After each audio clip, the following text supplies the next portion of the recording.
যে জিব্বা না থাকলে আমি কথা বলতে পারতাম না। এই গরুর জিব্বা কেটে আলাইছে। সুপ্রদর্শক মণ্ডলী, আসসালামু আলাইকুম। ব্লগার মাই ইউটিউব চ্যানেল আপনাদের সবাইকে জানাই স্বাগত। আগে এই যে ভিডিওটা দেখুন, ভিডিওটা দেখার পর বিস্তারিত আলোচনা করবো ইনশাআল্লাহ। যে গরুর জিব্বা কেটে বালতিতে রেখে দিয়েছিল গতকালকে মাগরিবের নামাজের পর, যে জিব্বা না থাকলে আমি কথা বলতে পারতাম না।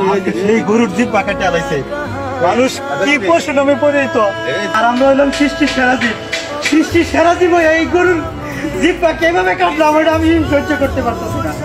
আপনারা দেখেন যে গরুর কি পরিমাণ, এই গরুর মুখে দাস লালা বাড়িতেছে, ভিতরে 5 মাসের বাচ্চা আছে। আজকে এই গরুটা আমি কিভাবে কি করবো? প্রিয় বন্ধুরা, যে মানুষকে বলা হয় সৃষ্টির সেরা জীব, আমি এই ভিডিওটা দেখার পর হতবাক হয়ে গেলাম, নির্বাক হয়ে গেলাম যে আল্লাহ, মানুষের সাথে শত্রুতা হয়, আর সেই শত্রুতা বসতে একটা অবলা প্রাণী, যে প্রাণী কথা বলতে পারে না, মানুষকে গালিগালাজ করতে পারে না, কোনো কিছু করতে পারে না, সেই প্রাণীকে জিবা কেটে দিতে।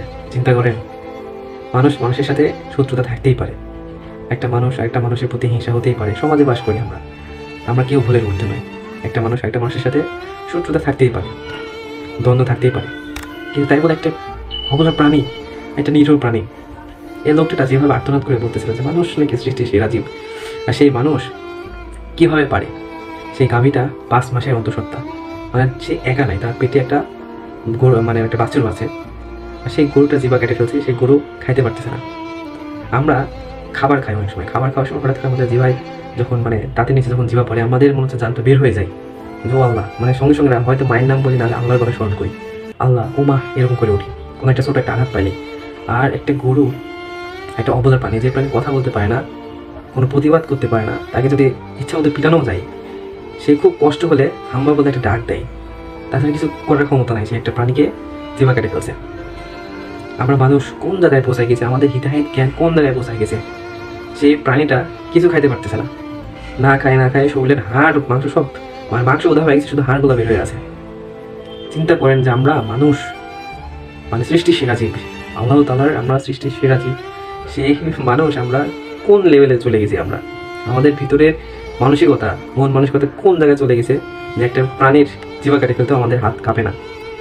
আল্লাহ, এই ভিডিও দেখার পর আমার অটোমেটিক গায়ের লোম শিরে উঠছে, আর এতটা খারাপ লাগছে ভাই যে মানুষ আমরা কীভাবে পারি। একটা মানুষের সাথে মানুষের ঝগড়া হয়, মানুষের গালাগালি করে, কোনো সময় হাতাহাতি পর্যন্ত হয়, হাতাহাতি করতেও পারে, কিন্তু তাই বলে আপনার আমার পর রাগ আছে, সে রাগ আপনি আমার পরে কীভাবে দেখালেন একটা প্রাণীকে টর্চার করে তিলে তিলে শেষ করে দিই। সে এই যে অবলা প্রাণীটা, এই প্রাণীটাকে বাঁচতে পারবে? কিছু তো খাইতে পারতেছে না, কীভাবে বাঁচবে? ঘাস পানি, একটা মানুষকে আঘাত করলে মানুষ হয়তো হসপিটাল যেতে জিজ্ঞাসা করতো, খাইতে বেঁচে থাকতে পারতো, একসময় ঠিক হয়ে যেত, কিন্তু তার জীবাই নাই, প্রাণীটা জীবাই নাই, এই প্রাণী কীভাবে রিকভার হবে? মানুষ, আল্লাহ আমাদেরকে হেদায়েত দান করুক। এই যে এই সমস্ত মানুষ, আপনাকে কি যে কাজটা করছে, তাকে পরকালের ভয় নাই, তাকে কি পরকালে যেতে হবে না? সেই প্রাণীটা হয়তো মুখে কিছু বলতে পারতেছে না, কিন্তু যে কষ্টটা পাচ্ছে সেই কষ্টটা আল্লাহ তাআলা বুঝতে পারতেছে, তাই না? এই যে এই ধরনের কাজ যারা করে, কি বলবো ভাই, আপনারা মানুষ নামের কলঙ্ক। একটা ছোট্ট অবলা প্রাণীকেও আপনারা ছাড় দেন না, কি বলবো, আমার বলার ভাষা নাই। যদি ভিডিওটা ভালো থাকে অবশ্যই লাইক, কমেন্ট, শেয়ার করবেন, সাবস্ক্রাইব করবেন। আসসালামু আলাইকুম।